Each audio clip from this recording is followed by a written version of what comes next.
Welcome into OutKick the show. I am your fearless leader, Clay Travis. I hope all of you are having fantastic Wednesdays, wherever you may be across the nation or around the world. We got some fun to dive into with all of you. All right, let me start here. I just saw this a few minutes ago, and I can't believe that this is real. But Eric Swalwell posted that he would challenge Greg Gutfeld to a bench press contest. And let me make sure that I read it. Here's the deal for Gutfeld. Never heard of him till he spent 8 minutes criticizing what I bench press. The deal. If Gutfeld benches more than me for 10 reps, I'll leave Congress. If not, he leaves Fox News. I'll give Greg 48 hours to accept. Then I'm calling him Gutless Feld. Okay. So first of all, Swalwell, born in 1980, is around 45 years old. That is the same age as me. So Gutfeld makes millions of dollars from Fox News doing a television show. He is too valuable to risk on a bench press contest. I will put myself forward. I will retire as a Fox News guest if Eric Swalwell can bench 10 times more than I can bench 10 times. Now, last year, in the interest of full disclosure, I showed myself benching 185 10 times. I feel like I have only gotten stronger since then. I feel like I'm stronger than that. So if Swalwell, can we get a height weight check on Swalwell? I have no idea how big he actually is. I am 6 foot 185, which actually gives me a little bit of a disadvantage probably in bench pressing, because the taller you are, the longer your arms are.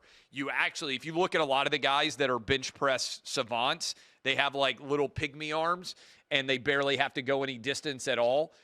So I've actually got somewhat lengthy arms, but I'll put it on the line. If I bench more than you 10 times, Swalwell, you have to resign from Congress. You have to leave your job. You can no longer represent California in Congress.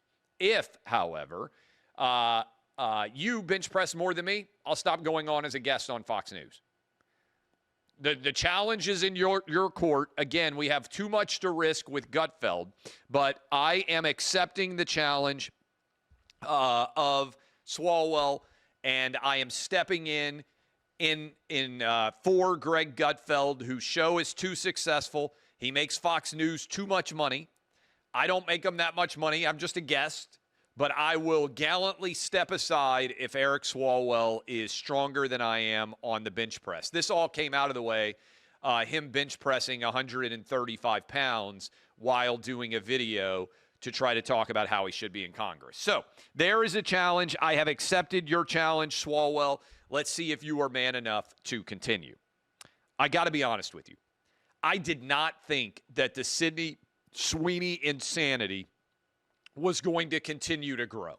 For those of you who haven't been around for the last week, Sweeney did an ad for American Eagle where I used to work when I was a teenager. I made $4.50 a day, an hour.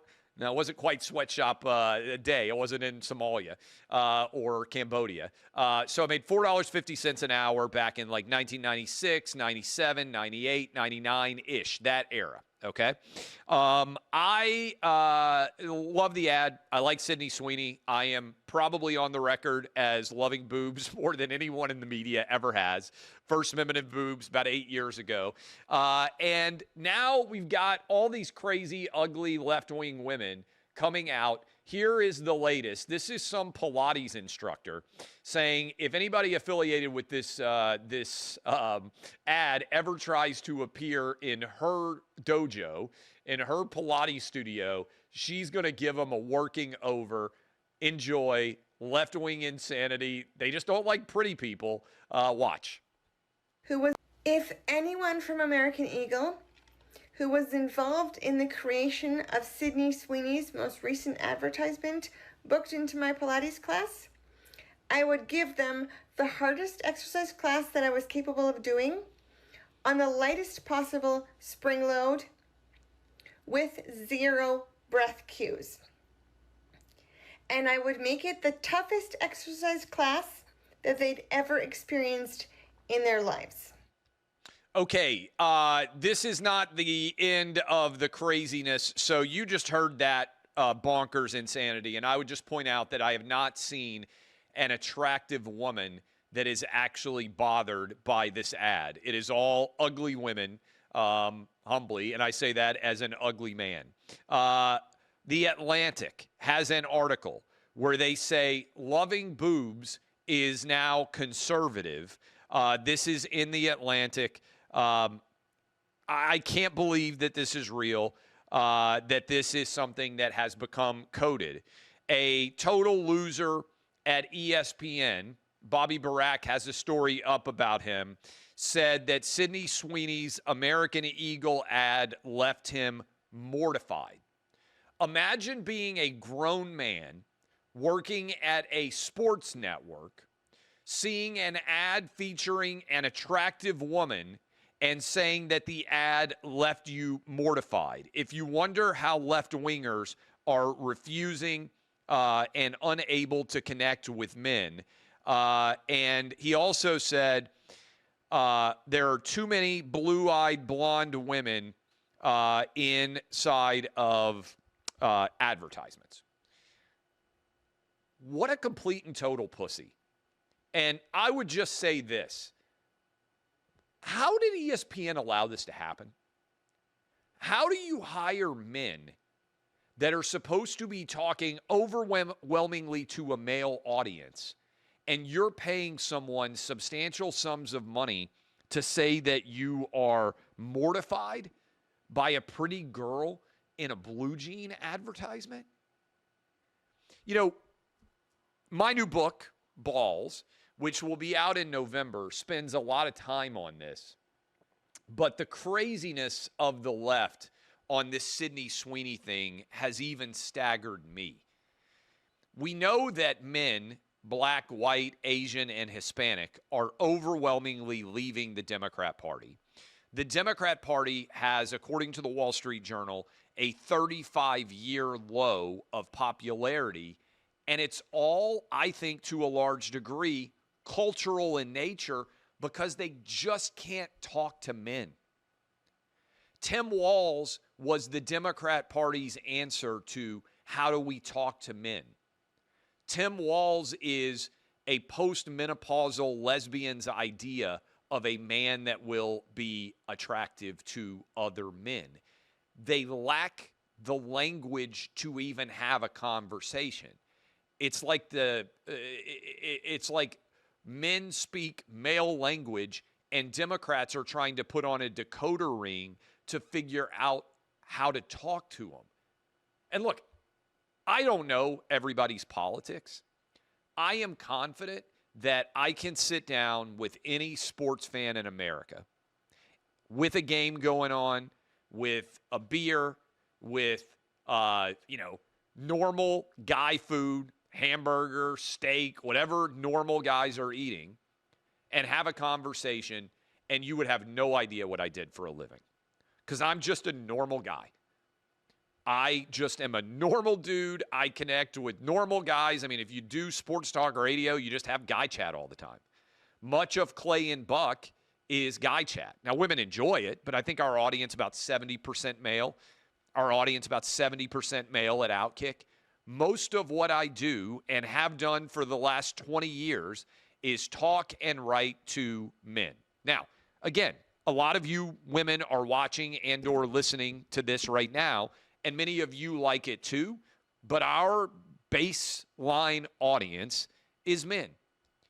And Democrats have decided that they don't like Sydney Sweeney. They don't like boobs. They don't like keeping men out of women's sports. They just aren't normal. I tell my crew, and have used this for a long time, JBN, how do you grow? Just be normal. Just be a normal person I am the most normal person on the planet. I am the most average guy. There is zero difference between what I would say right now on this show and what I would say if I were sitting watching a game with you in a bar. What I would say if I were in a stadium sitting next to you watching a game.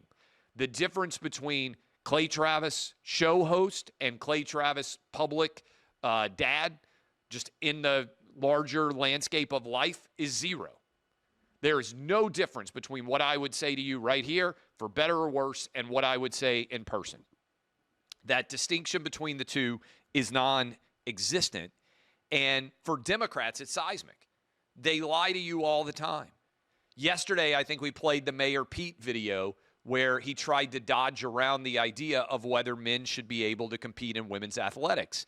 People can see through the BS. They have natural abilities to be able to check and see what is and what is not normal. And so I just can't believe that ESPN employs this total pussy who is, I think the same guy who said, like, on the day Hulk Hogan died, oh, Hulk Hogan's a racist. They published that at ESPN.com. And so nothing else about Hulk Hogan matters. They didn't publish, hey, Kobe Bryant is a homophobe. He was fine for using homophobic language on the day Kobe died. They didn't say on the day Kobe died, hey, Kobe will always be someone who was accused of sexual assault. He can never escape it. I've got a crazy idea. All of us contain multitudes, some good, some bad. When someone dies, natural human action is to try to be positive about the life that they led. Doesn't mean that the poor choices someone made is not a part of their overall life story, but focusing entirely on the negative on the day that someone dies is, to me, indefensible. And employing somebody who's mortified because there's a pretty girl in an ad is indefensible. If you wonder why ESPN has lost the culture and why they now have to beg people like Pat McAfee to come work for them, it's because they don't represent normal dudes. They can't create stars anymore. Normal dudes come out of social media. Normal dudes come out of the internet. Normal dudes come out of YouTube. They don't come out of the ESPN universe anymore. And I think that's why the ESPN brand is on terminal decline. Positive. You want a normal dude? Josh Allen, who gets ripped to the high heavens all the time. He is one of the most criticized, I would say, quarterbacks in the NFL. I love this guy.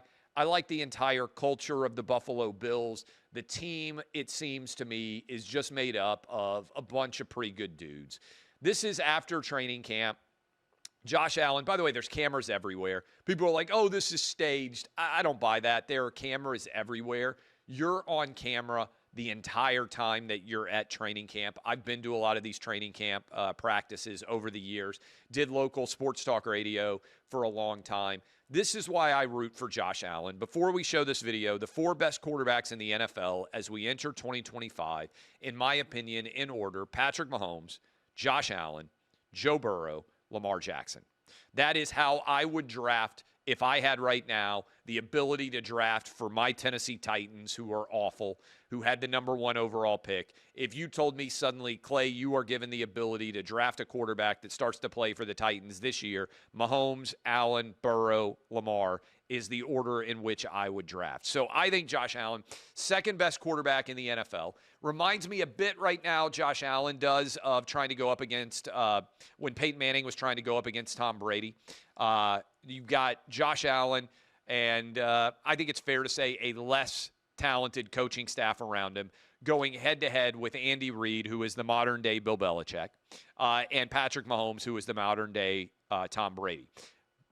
I root for Josh Allen to get that first Super Bowl like I rooted for Peyton Manning to get that first Super Bowl. Here he is signing autographs. Watch what happens when he gets to the military members in the line. Watch.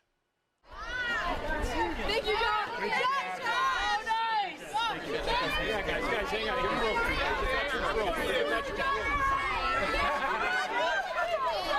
Takes the hat off to thank him. Takes the hat off to thank him. Just, I mean, again, I don't think you can fake this. I don't think this is some sort of staged BS. I think this is who Josh Allen is. and it makes me want to root for him. By the way, I don't think Patrick Mahomes is a bad guy. I don't think Josh Allen's a bad guy. I don't think Joe Burrow's a bad guy. I don't think Lamar Jackson is a bad guy. I think all four of those guys are very likable both on and off the field. But when I see clips like that, and I've shared positive clips about these other guys too, it just makes me like him that much more and root for him. I mentioned the last couple of days that I was going to hit this. This is from The Athletic, inside of the New York Times. They basically are now the New York Times sports arm. And it said college teams aren't for sale. We've talked about this before. I thought it was super interesting. You guys can pop the graphic up when you want to. But they said, and maybe one day this is going to happen, because I don't think it's crazy to believe this is going to happen at some point. What would college football teams sell for if you use the revenue and profit numbers that are out there to try to value them like you would value an NFL franchise, NBA, Major League Baseball, NHL, whatever else? And according to The Athletic, Texas is the most valuable team in all of college football, with a 3-year average football revenue of $183 million. And they say that Texas would sell, if you could buy it. By the way, they would sell for way more, because super rich dudes don't just make rational choices when it comes to what they pay for franchises. But the New York Times, The Athletic, says Texas, #1 most valuable program in the country, at a value of $2.38 billion, right at $2.4 billion. Then you have a big drop. Georgia, the Georgia Bulldogs, second at $1.92 billion. Then you've got Ohio State third, Notre Dame fourth, and Michigan fifth. All of those franchises basically right at 1.8, right around $2 billion in valuation. I don't think this is crazy. Texas, Georgia, Ohio State, Notre Dame, Michigan, okay? Then you go to continue on this list, Alabama at 6th overall, Oklahoma at 7, Southern Cal at 8, Tennessee at 9. And it says, say Tennessee actually has one of the top earning football programs in the country. Average football revenue over the past 3 years at $125 million, which is even more than Ohio State has made over the past few years. And then, by the way, LSU at 10, Penn State 11, Florida at 12, Auburn at 13.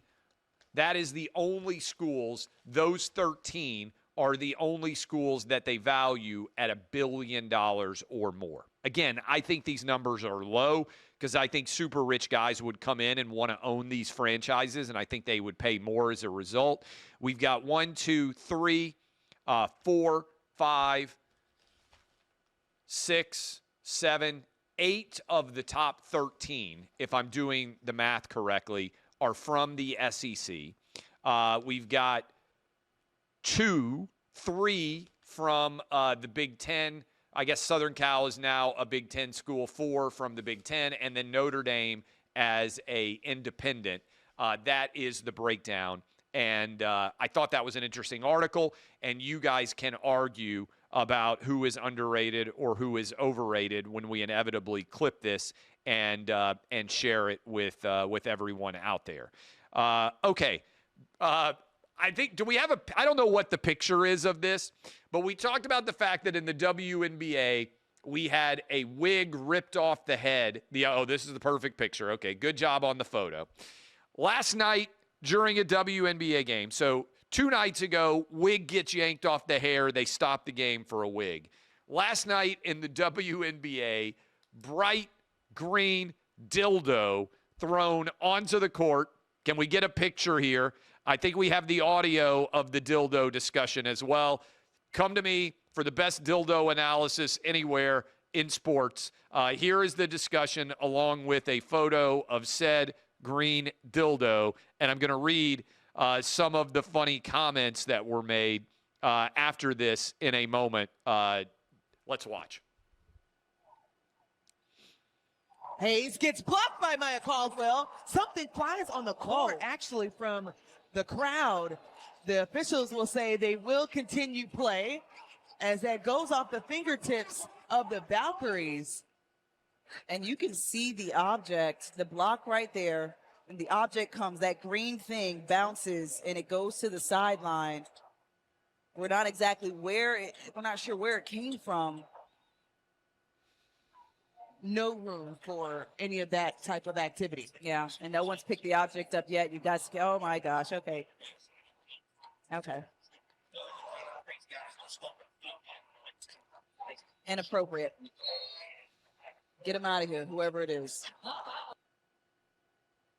Okay, I shared a video of the green dildo being thrown on the court last night, and your comments are amazing. Just on Twitter, 3 million views of the post, 23,000 likes, 2,000 comments, and the comments were hysterical. Again, these are from the comments, so if you have issues, I'm just reading what was made in the comments. Maze Moore, tax-deductible donation, toys for twats. You're not going to be able to keep a straight face for all these. Scissor Me Timbers from American Barbie. Hold on. I got to keep reading these. Can I get in? Hold on. I don't know why it's not showing up. Initially, it was all the top rated comments. Let me see if I can get top most liked replies. This is what I want to do. So I'm going to read the most liked. Okay. Jason Hurd. Someone paid them what they owed them. Very well done. CNN. Zach Crane. Possibly white. These are really funny comments in response to the video of the green dildo being thrown during the WNBA game. Open your eyes, pay us what you owe us, with a big green dildo above the picture of the pay us what you owe us t-shirt.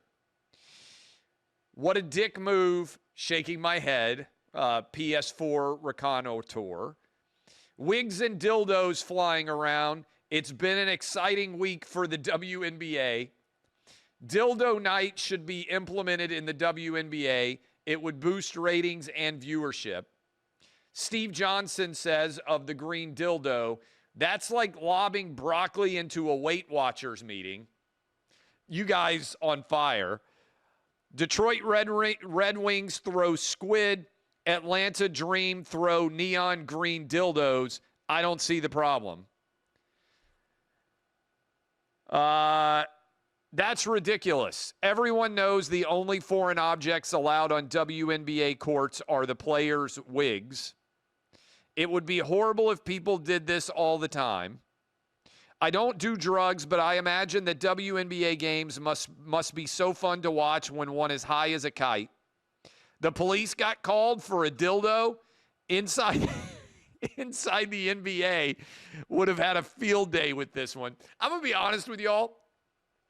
If I were the WNBA commissioner, I would treat the green dildo investigation like it was the Lindbergh baby kidnapping. I would go all in. I would polygraph test people. I would demand video. I want to know who threw the green dildo. I think this guy, it's definitely a guy, by the way. I think this guy is a hero. Did somebody lose a bet? Did somebody lose a fantasy football bet? And they were like, hey, if you lose, you have to go watch a WNBA game, and you have to go there with a green dildo, and you have to throw it on the court before the game is over. Like, I want to know the full story. How did the guy smuggle the dildo in? I just can't imagine this.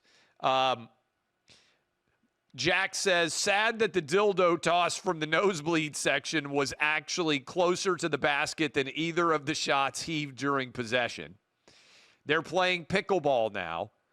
Smallest dick on the court. Better than getting fingered in a Phillies game. They caught the culprit. Image taken at the end of the fourth quarter. Kermit the Frog. Very good. They're going to start checking fans at the door for dildos. None of the players had a clue what that is. Thank God it wasn't white.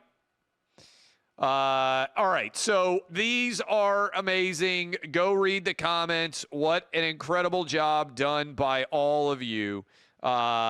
Someone please do the same thing to Gavin Newsom. Is Diddy out of jail? Wigs and dildos have to help ratings. A white dildo or a black dildo would have been racist. I'm glad they went green. The only news we hear about the WNBA is about dildos, wigs, pulling hair, Caitlin Clark, underpaid players, lots of drama. Nobody cares about the actual game. Clearly an environmentalist on the green dildo. Bobblehead night has been replaced. Should have thrown a wig. Anyway, Mayor Pete videos. You guys in the comments are all incredible all-stars. Did that go into an evidence bag or back to the locker room? Announcer had no trouble IDing that. Free dildo night to the first 5,000 fans, 18 and over. Surprised only one was tossed on the quarter. First fake hair, now fake dicks. What's next? They actually play basketball. Again, you guys are amazing. When the dildo hits the floor, all three-pointers score double for the next 2 minutes. All of this is you guys weighing in and doing an incredible job. You can go check it out. The dildo hit the floor. All right, what else we got out here? Let me pull up the attributes here. Oh, speaking of dildos, real penises we need more of. This is a hell of a transition. I don't know that any show has more range than this one, by the way, on YouTube on a day-to-day basis, on Twitter, on Instagram. I shared this earlier. I believe it was from Sunday. Population is collapsing. We need more actual penises creating more actual babies. And it looks a bit like an erect penis here when you look at the graphic when they put it up. Everybody's talking about climate change. This obsession with climate change. Am I just a total ignoramus? And certainly the answer may well be yes. I'm obsessed with the fact that we aren't having enough babies. The average woman needs to have an average of 2.1 children in order for replacement to occur. Numbers are nowhere near that in many highly developed civilized countries. South Korea, 0.75, I believe, is the current number. Basically, South Korea ceases to exist. Italy, Japan, China, places that are very different around the world, the population has begun to collapse. When that occurs, then the overall culture is in danger of being wiped out. I'm talking about cultural places as different as Japan and Italy that have profoundly incredible cultures basically ceasing to exist. And so instead of green dildos on the court, we need real penises creating real kids. I got 3. I did my job. My wife did her job. Men, women, let's have more babies. There you go. If you need a pep talk from me, you just got it. Okay, what else we got? Let me go into the graphics because I think we've got a couple more things that are still out there graphically. And I think we got them all. All right, YouTube comments time. Go click like and subscribe on the comments. Dive in. Guys, maybe you can start diving into multiple TikTok, Instagram, YouTube, Twitter. Wherever you are, send in comments for questions that you would like for me to answer. In the comments, after we talked about the wigs yesterday, this is good. Reports are the fan yelled. Remember, they kicked a fan out of the game 2 days ago because a wig got pulled off. This is from Daniel Johnson. Reports are the fan yelled, "Hair Jordan." Very well played. Very well played. Saying you like Happy Gilmore too is something you should have kept to yourself. I might not think about you the same way. What a total cash grab. And I may cancel my Netflix if they have money to waste on something a high school kid could have made. Bro, it's friggin' Happy Gilmore. Did you watch the original? You're going to cancel your Netflix because you didn't think Happy Gilmore 2 was serious enough? Were you expecting The Godfather Part 2? Were you expecting Empire Strikes Back? Happy Gilmore was both 1 and 2 ridiculous. Was the first better than the second? Yes, as almost always is the case. Maybe chill a little bit, have some fun, maybe enjoy laughing a bit more. That would be my advice. What does DBAP unless you need to SBAP mean? I've been saying this for a long time. I used to end all of my shows by saying DBAP. That means don't be a pussy. And if you have a choice to make in life and one decision would make you a pussy and the other decision would make you not a pussy, my suggestion to you as a man would be, hey, choose the one that doesn't make you a pussy, a.k.a. DBAP. Don't be a pussy. And then we had a conversation, OutKick the coverage, and continued. And somebody said, well, sometimes you should be a pussy. For instance, if you get accused, the example I used to use was, hey, if you go on an African safari and somebody's like, hey, I'll give you $100 to swim across that river or that creek that is crocodile infested and hippo infested. Sometimes be a pussy. And if somebody said, well, you're being a pussy, you won't do it. Yeah, sometimes you should be a pussy. General rule, don't be a pussy. Corollary, subheading, but SBAP, sometimes you should be a pussy. So general rule, DBAP, but also SBAP. Basically, don't be a moron. Keep living so you can have kids and maybe one day throw a green dildo on the court and take over the entire sports media universe. I love all of you. Like I always say, DBAP unless you need to SBAP. Click like and subscribe. Hop in the comments wherever you are across social media. Thank you for being a fan. Eric Swalwell, you're on notice. Bitch. Let's see who can bench more. See y'all.